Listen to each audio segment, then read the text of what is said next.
y ya tenemos en línea a Luis Roa. Él es abogado de los trabajadores, asesor de las organizaciones sindicales y del Ministerio de Trabajo de la provincia de Buenos Aires. Luis Roa, ¿cómo estás? Vivian Helen, Rodolfo Colangelo y Jorge Benedetti te saludan. ¿Cómo va? ¿Cómo va? Tanto tiempo, Vivian, Jorge, Rodolfo, ¿qué cuenta? Todo muy bien. Acá estábamos recordando, porque todos en algún momento de la vida cobramos con el famoso ticket canasta, y todas esas vicisitudes. Y hay probabilidades de que se vuelva a eso, porque de hecho el ticket canasta antes tampoco era que legalmente o que se hizo una reforma y los trabajadores o sus organizaciones lo aceptaron, sino que fue impuesto per se. Digo, ¿hay alguna posibilidad que volvamos a esas instancias, trabajar 12 horas, ticket canasta? Y mira, siempre hay posibilidades en el escenario de la Argentina actual y del mundo actual. Este tipo de situaciones se presentan como modernizaciones en el más estricto sentido del término, porque es un retorno a la modernidad del siglo XIX. Eh, o hablaba de los tickets canastas, Vivian.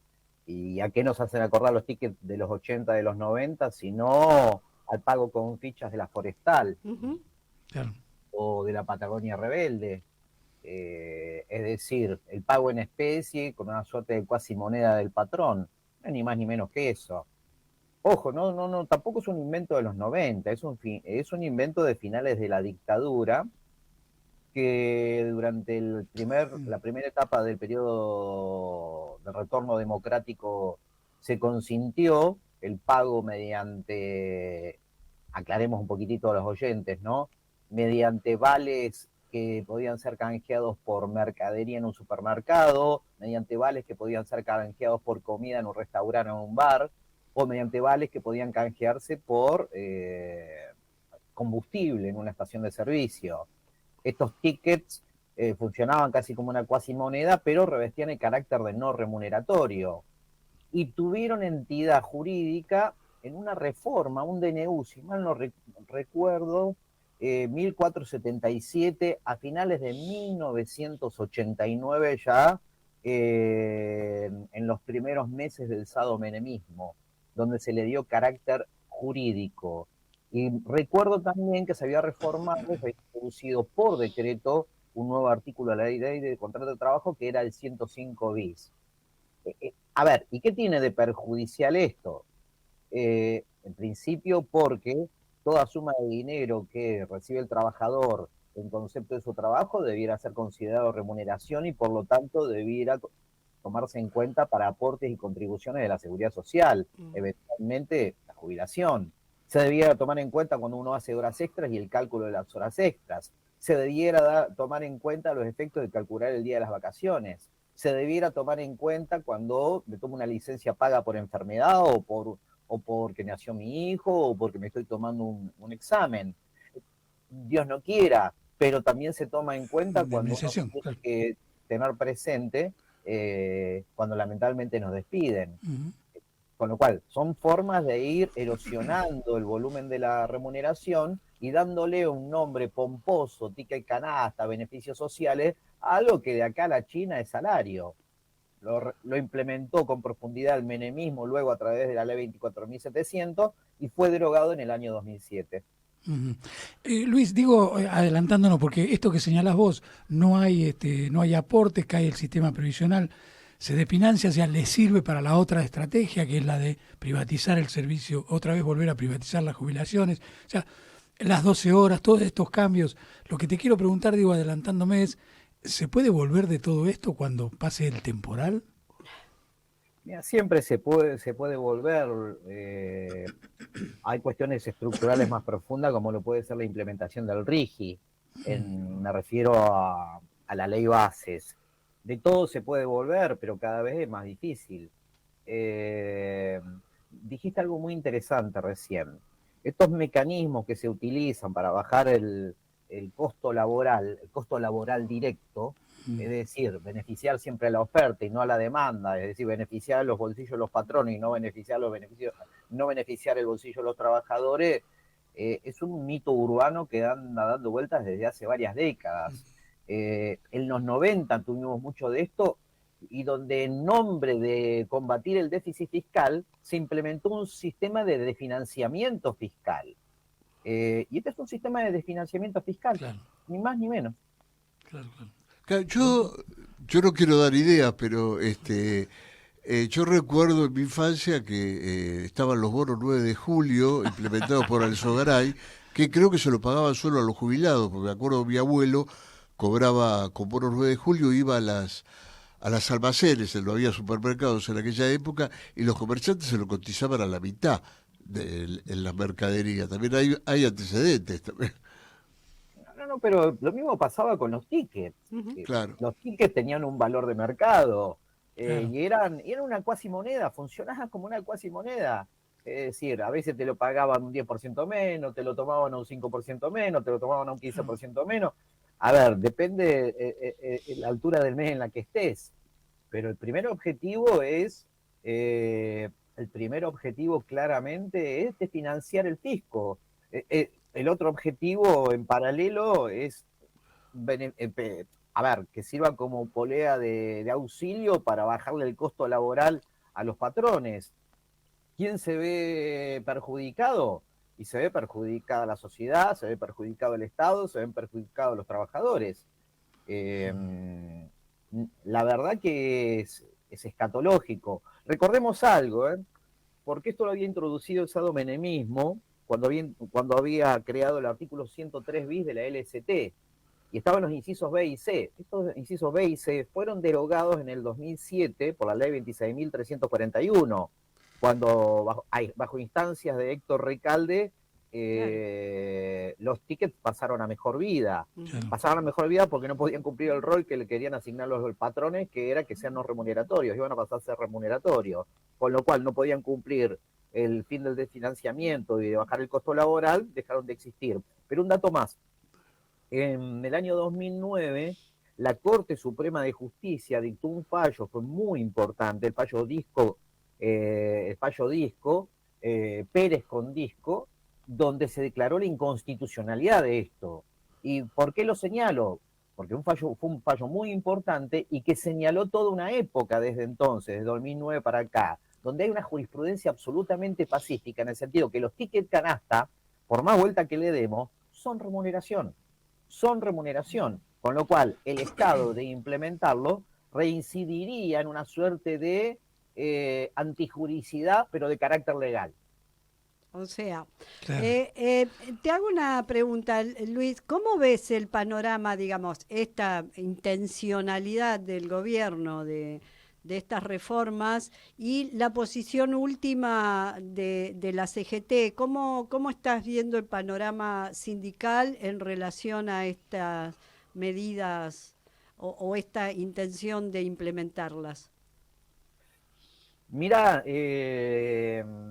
no voy a entrar en conjeturas sobre la CGT, los movimientos internos, porque trato de medirme con datos objetivos. Y lo cierto es que la CGT se reunió no este miércoles, sino el anterior, con el gobierno, le hizo peticiones muy en concreto, y horas después esas peticiones fueron absolutamente desoídas. Por ejemplo, con la reglamentación del impuesto a las ganancias de la cuarta categoría, la reinstauración del impuesto a las ganancias de los trabajadores.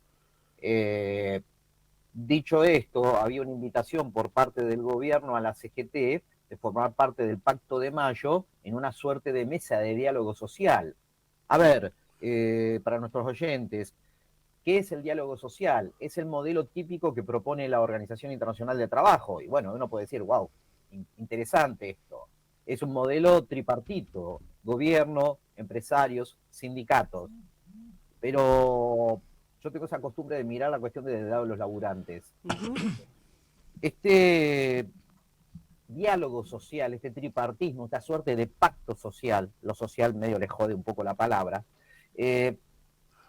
puede servirle al movimiento obrero en el caso de que el movimiento obrero tenga su representación política en el gobierno nacional. Es decir, cuando el gobierno nacional es afín al movimiento obrero y al campo popular. Pero cuando en el gobierno están los empresarios, cuando del otro lado están los empresarios propiamente dichos, es decir, desde los dos lugares de la mesa, el movimiento obrero, si se somete al pacto social, va a ser lisa y llanamente el jamón del sándwich.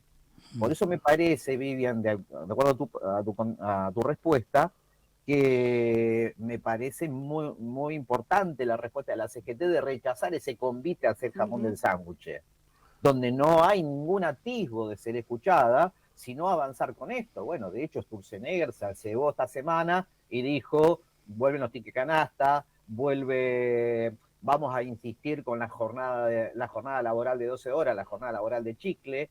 Hace horas tan solo Sturzenegger dijo que muchos de los que están en disponibilidad en el Estado podrían desempeñarse durante los 12 meses de disponibilidad en la empresa tercerizada del Estado, es decir, que con plata tuya, con la tuya, como dicen ellos, con la mía, le pagarían a trabajadores que se estarían yendo del Estado durante un año para que los use el sector privado. Creo que joda, y creo que en este escenario la CGT ha entendido que cualquiera sea su matiz, sean gordos, independientes, la corriente federal, el moyanismo, no hay mucho espacio para ser escuchado y hay que organizarse en contrapartida, ¿no?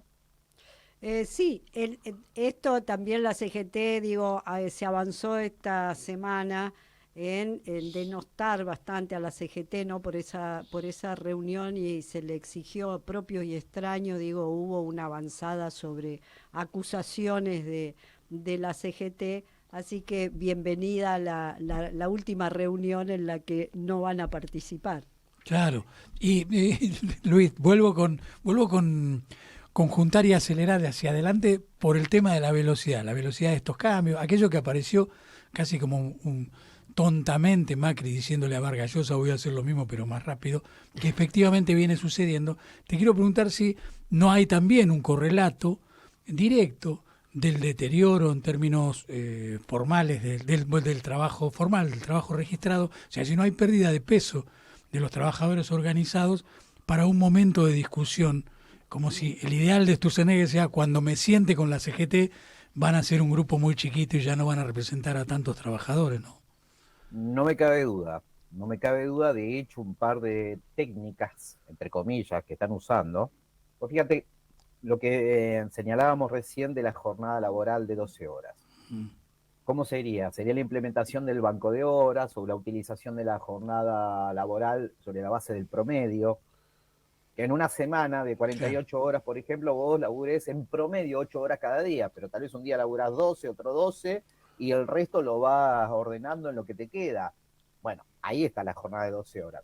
Esto lo quieren implementar a través de los convenios colectivos de trabajo, pero se vincula directamente con lo que estábamos diciendo recién. Es decir, ¿por qué a través de los convenios? Porque avisoran un escenario donde el sindicalismo esté mucho más débil.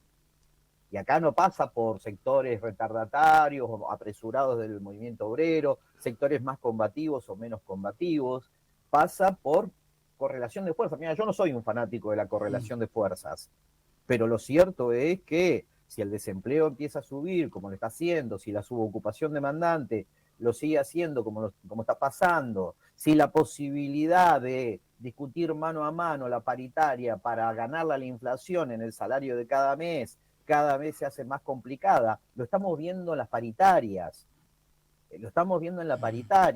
van con la nariz levantada y la cabeza erguida, los sectores empresarios yendo por más, y la pudren en cada reunión. Sí. Esto a lo largo y a lo ancho de todo tipo de reunión paritaria. Es decir, claramente ellos avisoran un escenario de correlación de fuerzas favorable, y Sturzenegger esto lo ve, estos carniceros huelen la sangre.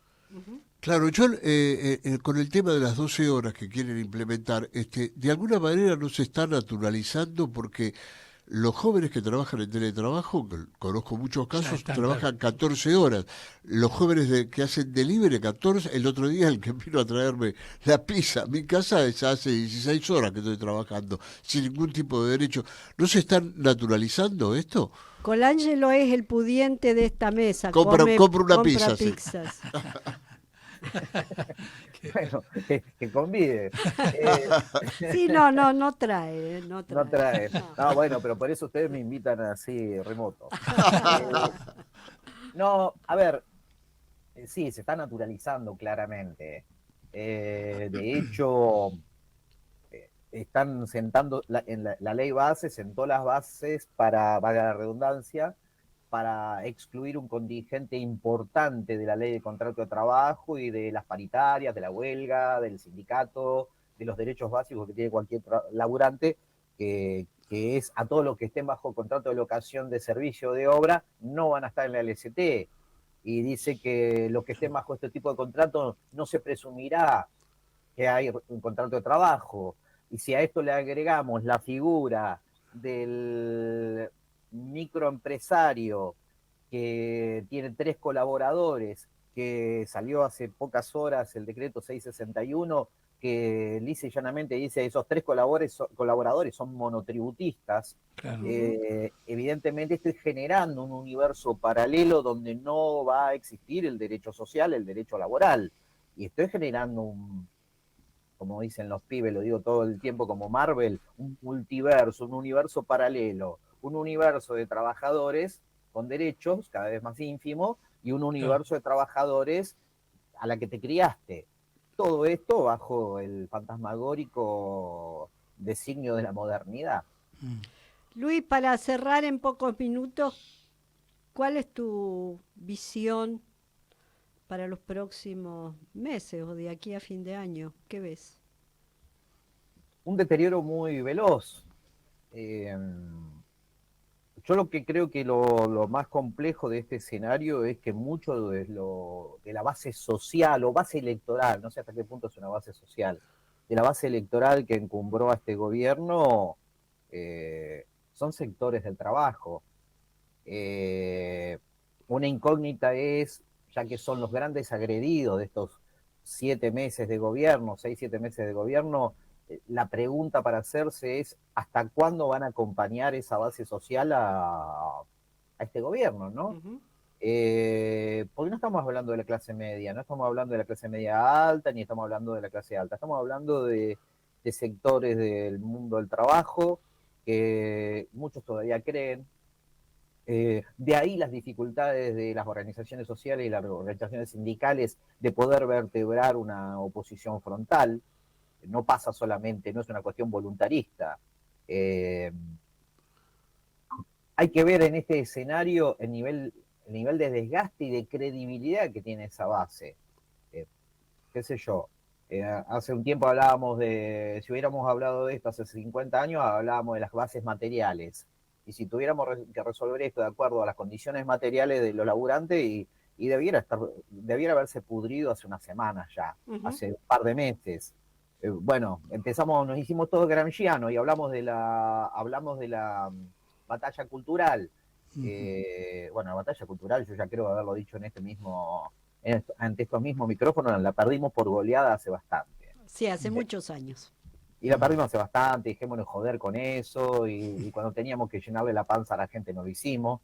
Pero bueno, yo creo que hay un límite y son las condiciones materiales, porque son las condiciones de reproducción Sí, sí. del mundo del trabajo. Y de sobrevivencia, ¿no? Exactamente, yo creo que con esos límites estamos jugando que son muy riesgosos, muy riesgosos. Luis, bueno, te vamos a desafiar a que vengas un día al piso. Rodolfo a lo mejor trae pizza Claro, para ese o día, facturas. para hablar ya no del mundo laboral, sino de política. Muy bien, sí, claro. ¿Qué tal? Te vamos a empezar a reciclar. No, pero yo nunca... Yo no me meto en política, yo soy peronista. poquitito.